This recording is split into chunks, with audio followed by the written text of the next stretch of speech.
Michael Tennant of the New American and Anthony Watts of WattsUpWithThat write that the U.S. National Interagency Fire Center, did I miss that in the Constitution somewhere?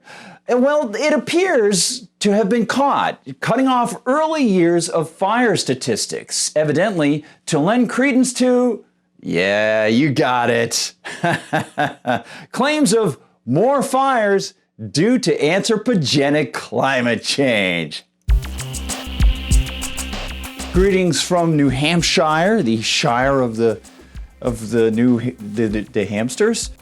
Hi everyone, I'm Gardner Goldsmith for MRC-TV, and here's the story. Notes Tennant, quote, created in 1965, the National Interagency Fire Center, NIFC, maintains statistics on annual wildfire counts and the number of acres burned in those fires. Until recently, the NIFC posted on its website wildfire statistics for every year since 1926, as evidenced by this Internet Archive screen capture. However, the agency now only posts statistics from 1983 to the present.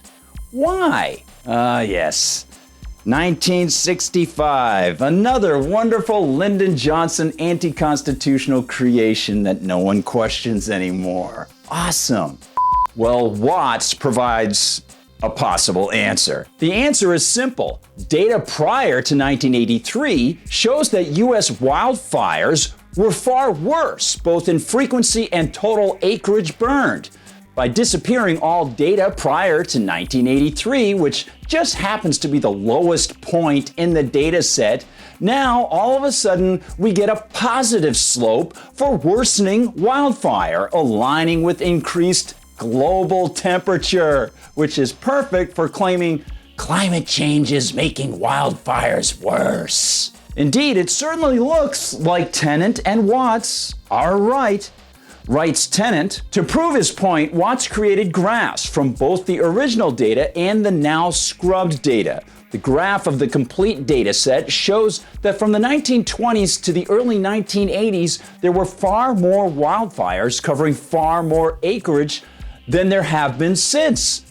The graph of the current NIFC dataset, on the other hand, suggests an increase in both statistics over time. And as it was when so-called scientists involved with the Intergovernmental Panel on Climate Change, IPCC, with the UN, did not adjust for the loss of Siberian temperature readers after the fall of the USSR, thus making it appear as if temperatures rose quickly after 1991. And Tennant and Watts note that two major and opposing fire extremes saw one eliminated from history for U.S. wildfires. Again, why would that happen?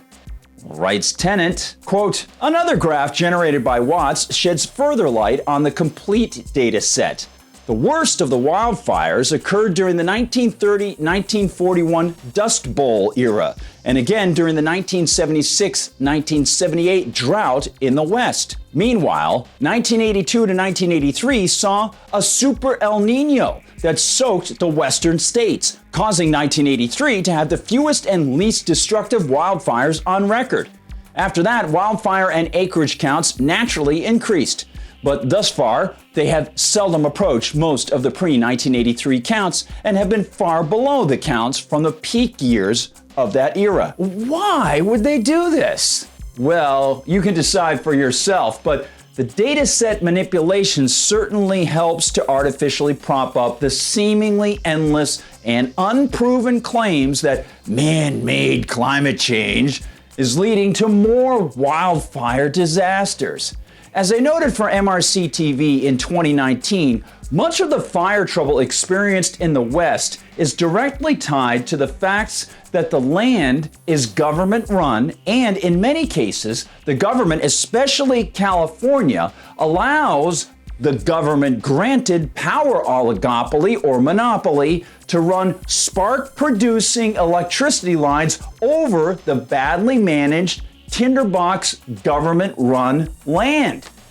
And in fact, I'll mention this from the piece that I wrote back then pertaining to Pacific Gas and Electric, PG&E in California. Quote, the core and majority of PG&E's power lines run above government-owned and mismanaged land.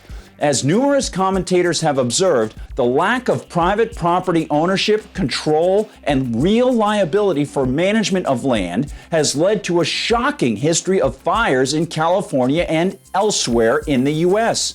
The government won't go out of business if it causes damage to other people's property through the mismanagement of land it claims as its own. Oh boy, and now it appears that government bureaucrats are fudging the data on fires that often have been far worse because government runs the land. Is it any wonder why many Americans want at least a return to the U.S. Constitution and that they might ask for the elimination of these bureaus and the return of this government land to the private sector where real liability can come into play and incentivize proper resource allocation and land husbandry? Well, it's pretty simple to answer this problem, but unfortunately the government bureaucrats will not give up their power, and in fact they want to increase their power, as seems to be indicated by this data manipulation. Thanks so much for watching, everybody, and thank you for caring about issues like these. There's so much going on. It's good to have friends on the side of freedom. Hey, if you get the opportunity, please visit MRCTV.org. That's MRCTV.org, because there you can find out what the whole team is doing. Lots of big things coming up, by the way, at MRCTV.org.